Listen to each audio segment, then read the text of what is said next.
time to really go, We're where gonna am I play trying to go? Pokemon Yellow. What does that look like? Why am I Speedrun interested in to that? Why the is that beginning. important? Now we're Is in that in here. my control? You're not going to be able About to to make fight the Gary. individual day-to-day, part-by-part decisions that will allow you to actually get there. You won't know how to respond properly to the things, the opportunities, and to the obstacles that you face along the way. Look, you don't control what happens. You don't control other people. You don't control the weather. You don't control the world. You really don't control anything at all. But you do control how you respond to those things. That's the truth. You don't control other people or places. You control how you respond. What good is posthumous fame, the Stoics say? It won't do you any good. You'll be dead. And more importantly, Marcus Aurelius reminds us that the people in the future aren't going to magically be better or smarter. They're going to be just as stupid and annoying and misinformed as they are now. So stop chasing posthumous fame.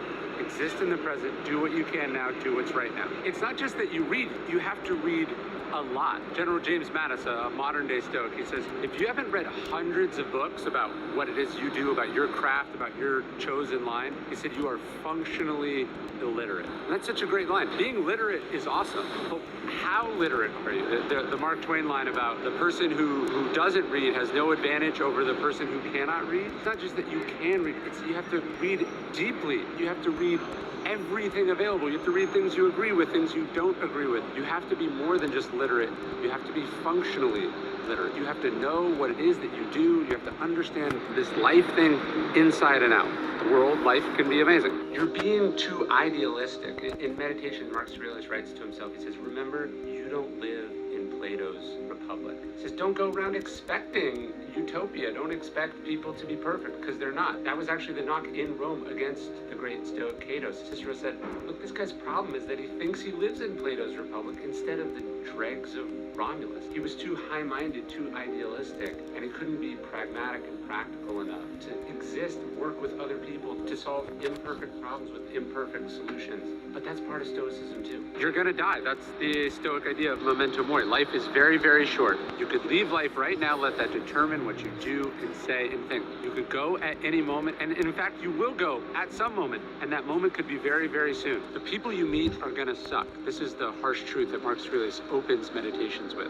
He says they're gonna be jealous and annoying and difficult and stupid. They're gonna be all these things. We know they're gonna be these things. We have to go into the day with our eyes wide open. That's the harsh truth part of it. But the uplifting part, the happy part of it is the second part. He says, but they can't implicate you in ugliness. And he says, more importantly, remember that you're made to work together, that life is incomplete without those kinds of people, and that we're related, and that we share an affinity and a bond for each other. We can't be surprised by it. We can't let it suck us down, and we can't let it change us for the negative. We still have to be good. We still have to do our job. We still have to play our part. You're harming yourself. Marcus Aurelius says it can only harm you if it harms your character. What he means is the thing happens to you, they stole from you, they lied to you, they did something to you, but then it's in how you respond. If that makes you worse, that makes you do something unethical, if it makes you something other than what you should be, that's where the harm comes from. The harm comes in your reaction and how you're responding to the thing. What they did to you is nothing if it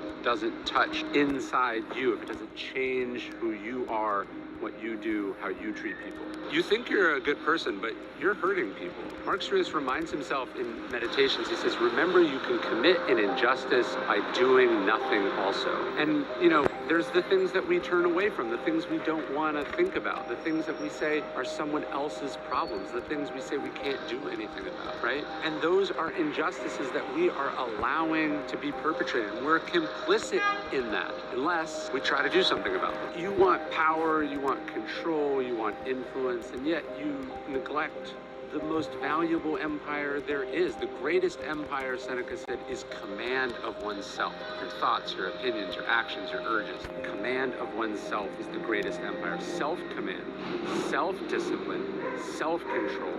That's real power. Think of how many powerful people, how many important people, how many people who ruled great armies or nations didn't have that. They were slaves to their desires, to their ambitions, to their need for more and more and more. And if you have control of yourself, then you have more than they will ever have. It's not impressive that you can read difficult books, that you know all this fancy literature, There was a Stoic student who was bragging to Epictetus that he'd read all the works of Chrysippus. And Epictetus looked at him and he said, you know, if Chrysippus was a better writer, you'd have less to be proud about. Philosophy isn't supposed to be complicated. It's not supposed to be pretentious. It's supposed to be simple and straightforward, and it's supposed to be something that you apply to your life. You care about yourself more than other people. You're self-interested, as all people are by definition, and yet, Marcus Aurelius points out, we care about other people's opinions more than our own. We care if they like what we wear, if they like what we say, if they think we're good or bad or whatever. It's insane. Trust your opinion, develop your own internal compass, your own internal sense of whether you're doing a good job or a bad job, whether you were successful or not. You can't outsource it to the crowd. Remember, the crowd is the mob. The mob is irrational. You can't let them determine any of it. You're not strong unless you can do something with that strength. You're not smart unless you can do something with that intelligence. Epictetus said if someone was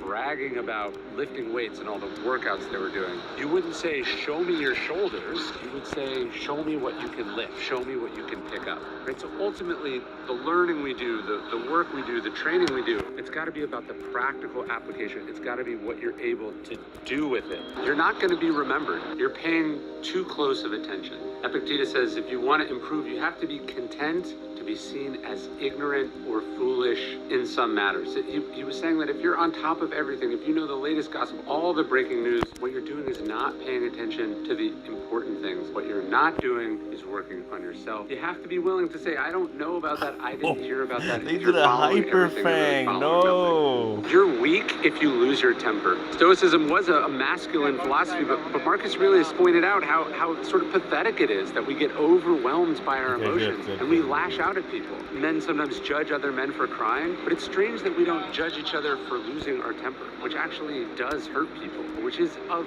less purpose. When you feel that sort of rage or anger coming on, this Stoics say, get control of yourself, get command of yourself. Say, is this who I want to be? Is this what being a mature adult is? And the answer is almost certainly no. You are impotent. Your anger is impotent. Marcus Aurelius in Meditations, he quotes a line from a lost play by the playwright Euripides, and the line says, why should you feel anger at the world as if the world would notice? Nobody cares. It doesn't matter. It doesn't mean anything. Your anger, your resentment, your grievance, you are shouting into an enormous void. You are yelling at an inanimate object. You are mad at forces that are so enormous, that are utterly amoral, completely indifferent to you and your existence, so you might as well let it go. Part of the reason your life sucks is because your thoughts suck. Marcus Aurelius says that our life is dyed by the color of our thoughts. So if we see only negative, if we only see the worst in people, if we only see what's impossible, if we only see how we screwed up, right? That's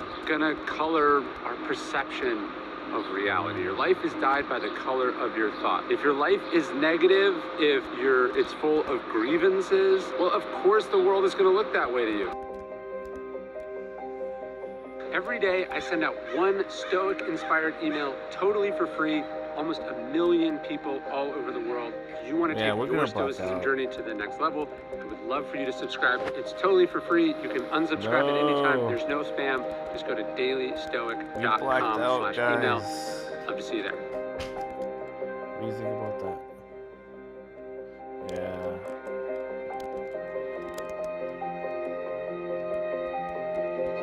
Let's go true. The same thing in humans, right? Who run on a treadmill.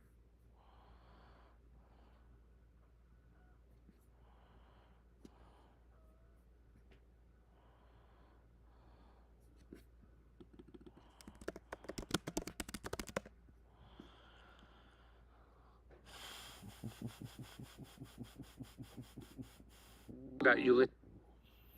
It's true, people suck. But he also says in Meditations, look, the only thing that's not worthless in this life is to do what's right, is to be good. And then he says to be patient with those who aren't, right? That's what we're doing. People do suck. People are problematic. People do present countless obstacles to us. And yet that is an opportunity to practice Stoicism, to practice self-discipline, to practice fairness, even in the face of unfairness. So a Stoic takes reality as it is unflinchingly, and it doesn't change what they believe their obligation is in this world. If you do anything that matters, people will have really strong opinions about you. That's just like a fact of life. If you don't like that, don't do anything. And we can imagine that people had strong opinions about Marcus Aurelius and Seneca and Epictetus. Anyone that's ever put themselves out there in the realm of ideas or in the arena of life, people have criticized. But you have to be able to tune that out. Marcus Aurelius says we love ourselves more than other people, yet for some reason we care about their opinions more than their own. I'll get criticized for my books. The person will be like, oh, he did X, Y, and Z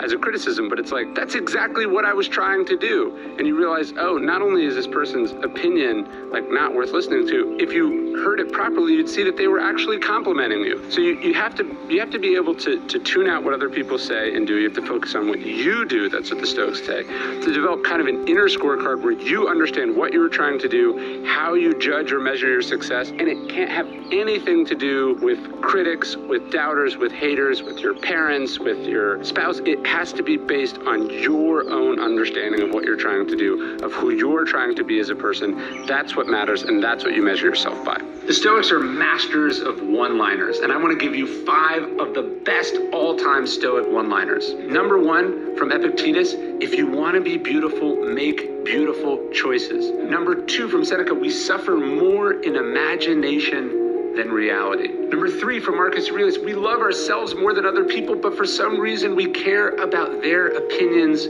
more than our own. 4, from Marcus Aurelius, you always have the right to have no opinion about this. You can always think nothing about this. And finally, Zeno, you have 2 ears, but only 1 mouth for a reason. You have to stop putting stuff off, right? You just have to stop putting stuff off. Marcus Aurelius says, you could be good today, but instead you choose tomorrow. Epictetus asks, how much longer are you going to wait to demand the best from yourself? Stop putting stuff off. There's this great Latin expression, just translates to, do it if you're going to do it. It's like the Nike slogan, just do it. Don't put it off. If it matters, if it's worth doing, do it now. Because the truth is, now you have for certain. You don't know that you have tomorrow. It's arrogant to think that you can get to this next year. It's arrogant to think you'll do that when you retire. Now is now. Do it now. Don't put it off. Do it now. Some things you should stop doing, according to the Stoics. Stop complaining. Stop focusing on what you don't control. Stop acting like you're going to live forever. Stop fearing the future. Stop regretting the past because you don't control either. Stop chasing fame. What good is posthumous fame? Marcus Aurelius says you'll be dead. Stop being selfish. Work for the common good. And what should you start doing? You should start being your best self,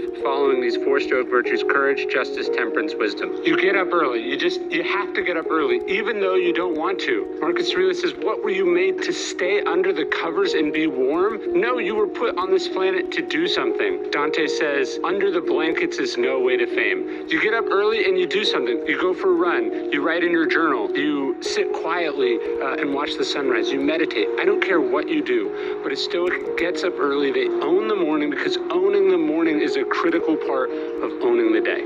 These are 6 Stoic keys to smashing your anxiety, to getting rid of it, to not being controlled by it. Number 1, this is the core exercise of Stoicism. Is this in my control? We worry about things, we stress about things because we're acting as if that matters, as if it makes a difference, as if it's having an impact, and of course it doesn't. Don't suffer imagined troubles, Seneca says, meaning don't borrow suffering, don't torture yourself because of what might happen in the future. Just think about this, zoom out, think about all the things you've been worried in your life. Okay, why did I scream just now?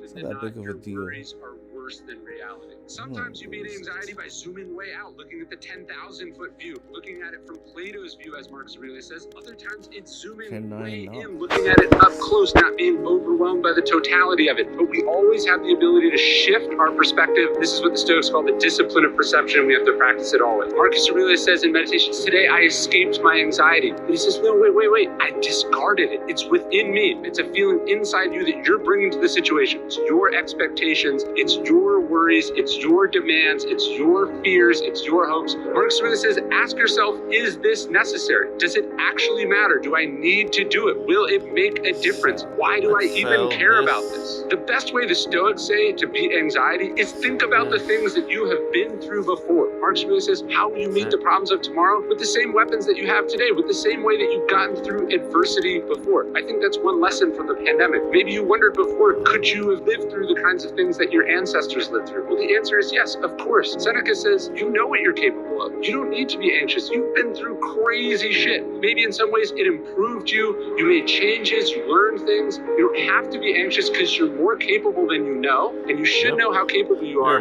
by looking at the things you have been through before. Look at your track record. You have evidence. Some things the Stoics say you should not do, that you should never do. 1, don't be overheard complaining even to yourself. That's Marcus Aurelius. 2, don't put on airs about your self-improvement. That's Epictetus. He says, don't talk about it, be about it. Don't overindulge in eating or drinking. Moderation is key. That's Musonius Rufus. And Zeno says, 2 ears, 1 mouth for a reason.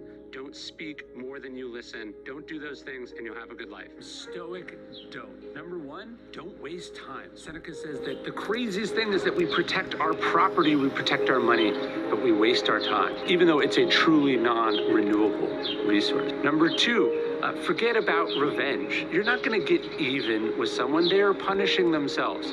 Marcus Aurelius says the best revenge is to not be like that. Don't be caught off guard. Seneca says the only inexcusable thing for a leader to say is, I did not think that could happen.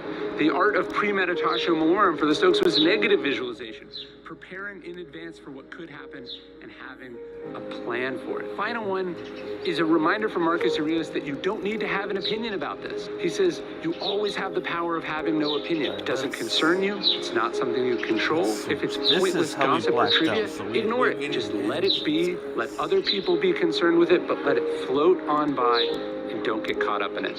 There's this story about George Clooney. He has this transformational moment in his career. He realizes they want to hire someone. They have to hire someone. That they have a problem, and that he realizes that by seeing himself as the solution to that problem, his mindset shifts. The Stoics talk about the discipline of perception. How we see things is everything. Epictetus says this. He says, it's not things that upset us, it's our judgment about things. The other way is true also. Deciding to see this thing as an opportunity, to see yourself as the solution to a problem, as opposed to seeing yourself as this person who's begging for something, who's desperate for something. That attitude shift, that perspective shift can be everything. Why did you expect anything different from people? The Stoics say, of course they're going to act like this. Look at what they believe. Look at who they are. Have you studied history? Have you met a human being before? Look, if you are disappointed in people, if you are frustrated in people, that's on you. You brought that to them. You projected that on them. You set yourself up to be disappointed. Be strict with yourself, tolerant with others. That's what the Stoics say. Don't go around expecting people to be anything other than they have always been, and you will not only be happier, but you will be kinder and more patient and more successful. You have to remember that your anxiety is not being caused by external things. Your frustrations are not being caused by external things. No one is responsible for your emotions but yourself. I know that's easy to say. It's very hard to put in practice. I struggle with it all the time. But that's the idea. Marcus Aurelius says, I escaped my anxiety today. He says, no, I discarded it because it was within me. He is the cause of his own anxiety. He is what brings that to external events, not the other way around. And we have to remember that always. No one can make you upset. No one can make you mad. No one can make you sad. No one can make you feel inferior, as Eleanor Roosevelt says, without your consent. We are complicit in those emotions. We choose to have them. External things are not responsible for them. Of all the quotes we've posted on Daily Stoic, consistently the most popular is this one from Seneca. He says, we suffer more in imagination than in reality. Meaning anxiety, worry, doubt, we're sort of projecting out into the future all these terrible things that might happen. And this makes us miserable. It also makes us unprepared. It makes us reject the present moment. It makes us unable to do what we should be doing. So a Stoic does not suffer imagined troubles. Yes, we're prepared for anything. Yes, we sometimes think about what the worst case scenario is. That's what premeditatio malorum is. But what we don't do, Seneca says, is borrow suffering. Suffer before we need to. Suffer in anticipation of things. We look at things as they are right now. That's what we're going to deal with. One of my favorite quotes from Marcus Aurelius, he says, you know, you don't have to have an opinion about that. And I just think about that all the time. I don't have to have an opinion about this. I can just let it be. I can ignore it. I can realize it doesn't pertain to me, or I can just see it as it is. I don't need to say that it's good or bad, fair or unfair. It just is. I'm going to look at it as an objective piece of information. It doesn't need me projecting my thoughts or beliefs or perceptions on it. It is. You You don't have to have an opinion about this. There's this amazing story about Ulysses S. Grant. He's this promising young military officer. He serves honorably in the Mexican-American War, but then something goes wrong. He basically ends up working for his dad, selling firewood by the side of the road. And one of his old friends from West Point comes by one day and he says, "Good God, Grant, what are you doing?" And Ulysses S. Grant just looks at him and he says, "I'm solving the problem of poverty." Meaning that Grant doesn't care that he's doing his so-called menial job or that it's a humiliating occupation. All he cares about is that he's providing for his family, he's doing a good job. He knows that it doesn't say anything about him as a person. It's crazy to think that just a few years later, Grant would be the head of an enormous army, and a few years after that, he'd be the president of the United States. To accept it without arrogance, to let it go with indifference. You don't let the lowly position change who you are, and you don't let the high position change who you are either. None of it goes to your head. You know, none of it says anything about you as a person, and that's what really matters. Everything you say yes to means you're saying no to something else. It took me forever to realize this. I just said yes to giving a talk in Florida. It was great. They paid me. It was a cool opportunity. But in saying yes to that, I said no to being at home that night with my kids. I said no to my writing routine. I said no to my normal exercise routine. Serendipitous things I don't even know about. I said no to so many things. When you say yes to something, you're saying no to something else, right? But Marcus Aurelius says when you say no to things, you get the double benefit. Not only are you not doing the inessential things that you don't need to be doing, but in saying no, you are saying yes to the things that really matter. We know the Stoics were big on routine. Seneca says life without design is erratic. So some daily practices from the Stoics that everyone can use. Wake up early, spend some time with a journal, think about value you can create for other people, for the world, concentrate like a Roman. Marcus Aurelius says like the thing you're doing is the last thing you're doing in your life. Work for the common good. He says the fruit of this life is good character and acts for the common good. The schedule, keep a routine. Antoninus Pius was notorious. His day was so scheduled, his diet was so constrained, he set up a life where he didn't even have to take a lot of bathroom breaks. And then Seneca talks about putting your day up for review. At the end of the day, stop and think, what could I have done better? What can I improve? What difference did I make? How did I improve myself? And then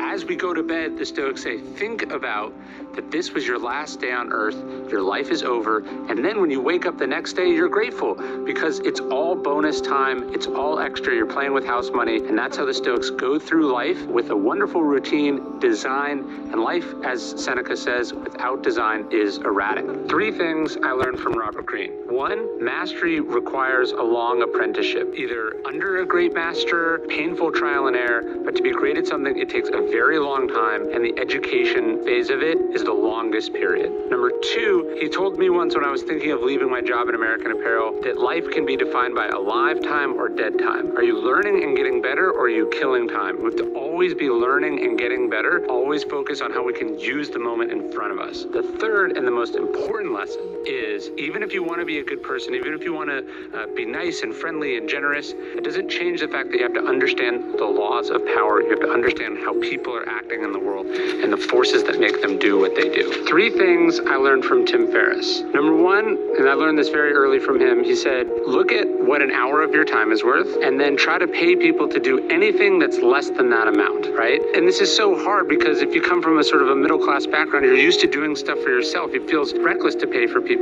But time is your only non-renewable resource. And so to spend it doing things that you're not the best at is a complete waste of time. The second thing, and this was really life-changing for me, he said, think of everything as an experiment. So as you go through life, if you're thinking about dropping out of college, don't think about it as an irrevocable life decision. Think about it as an experiment where you take a year off. If you think about quitting your job, it's the same thing. If you think about any change in your lifestyle, moving to a new city, see it as an experiment. And the third thing is, Tim was not the first person to start a blog. He was not the first person to get a Twitter account. He was not the first person to be an angel investor. He was not the first person to start a podcast. You don't have to be first.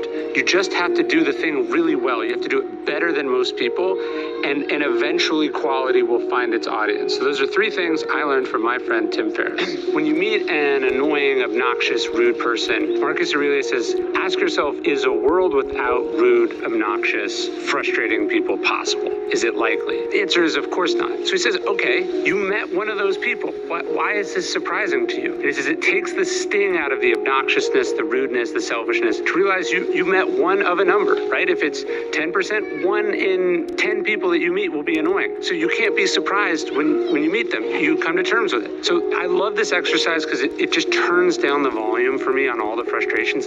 This is one of those people. I'm gonna meet them sometimes, not gonna get too bent out of shape about it. And this is true when you meet someone who steals, when you meet someone who lies, when you meet someone who cheats. A certain percentage of people are gonna do that. And we're fooling ourselves to pretend that they won't. So when you meet them, say, this is one of those numbers. I'm not one of those numbers. And then you move on. There's a great line, comparison is the thief of joy. It comes to us from Theodore Roosevelt. When you compare yourself to others, you feel like you have less, feel like you are less. And in Meditations, Marcus says, think about how silly it is that we envy people without really thinking about who they are and what their lives are like. And then he says, think about all the people that are envious of you. Think about how you yourself would be envious of yourself if you suddenly didn't have what you have and you were someone else, right? The idea for the Stoics is to do these kind of thought exercises to combat these emotional impulses or temptations we have or destructive thought patterns. Like, you don't need to be jealous of other people. First off, because other people are probably jealous of you, and you'd be jealous of yourself if your situation was different. So the idea of just being satisfied with what you have, of accepting what you have, of letting what you have be enough, that's everything. As Epicurus says, quoted by Seneca, enough will never be enough for the person to whom enough is too little. The secret to life, to happiness, to relationships, according to the Stoics, is one thing. It's taking a minute before you respond, right? The Stoics say we don't control what happens, we control how we respond. Viktor Frankl talks about between the stimulus and the response, there's a moment. And in this moment, in this brief instance, this is when we choose who we are, what we're gonna be, what's important to us. You don't have to respond right away. You can wait. Put a second of pause in there. Just wait a beat, right? You can be angry. You can have an angry reaction. You can be angry. You can be provoked. You can be frustrated. You can be scared. You don't have to take an action based on that emotion. You have the ability to choose what you do in response. If you take a beat, if you take a minute, you're probably going to respond better. Theodore Roosevelt considers inviting Booker T. Washington to the White House, the first black man ever be allowed to dine as a guest at the White House. But he hesitates because he thinks for a second about the political consequences. He thinks about the controversy. He thinks about the backlash. He thinks even about some of his own Southern relatives. But then Theodore Roosevelt writes that precisely because he hesitated, he felt ashamed and he knew that he had to do it. And I think there's something about hesitation that is showing us that this is actually precisely the thing that we need to do. When the Stoics talk about courage, when they talk about this idea that courage is calling, we should expect that sometimes we're going to hesitate. Sometimes we're going to let it ring a few times. But it's precisely when we are most hesitant, when we are afraid, that we are getting really strong, important information that this is precisely the thing that we should do, and that this is precisely the direction that we should go. You have to be willing to look stupid. That's what Epictetus says. He says, if you wish to improve, you must be willing to look clueless or stupid about some things. I think that means, one, you have to be willing to ask dumb questions. If you don't ask, you can't learn. If you're afraid of what other people think, you'll never learn what you don't know. But I think the other part is you have to be willing to not care about stuff, right? To be like, I don't care about that. I'm not following that. I'm out of touch about that. That's one part. Then I think the other part is you have to be willing to be bad at stuff, right? To be at the beginner stages, to be embarrassingly figuring it out, to be mediocre, to be in the process of rediscovering or changing or growing. So if you want to improve, the Stoics say you have to be willing to look stupid, to look embarrassed, to be ridiculous, to not be good, because that's how you get from where you are to where you want to go. If I had to give you Stoicism in the simplest definition I possibly could, I'd just say this. The Stoics believed it's not what happens that's important, it's how we respond to what happens. We don't control the outside world, but we control what we do in reaction to the outside world. We control how we rise to face obstacles. We decide what we make of the opportunities that life throws at us. We don't control what happens, we control how we respond. That's Stoicism. You have two options. Want things to turn out a certain way, or you could welcome them the way they happen, Epictetus says. He says you could want them to turn out as you want them to, or you could decide that you want them to turn out how they've turned out. And so this is essentially the discipline. For the Stoics, this is the discipline of assent. Are you going to wish things are a certain way, or are you going to accept them as they are? That doesn't mean you accept the injustices of the world per se, but it means if it's raining, you're happy that it's raining. If it's cloudy, you're happy that it's cloudy. If it's sunny and hot, you're happy that it's sunny and hot. If you're born short, you're happy that you're short. If you're tall, you're happy that you're born tall. You accept things as they are. You make the most of it. This is what the idea of amor fati is.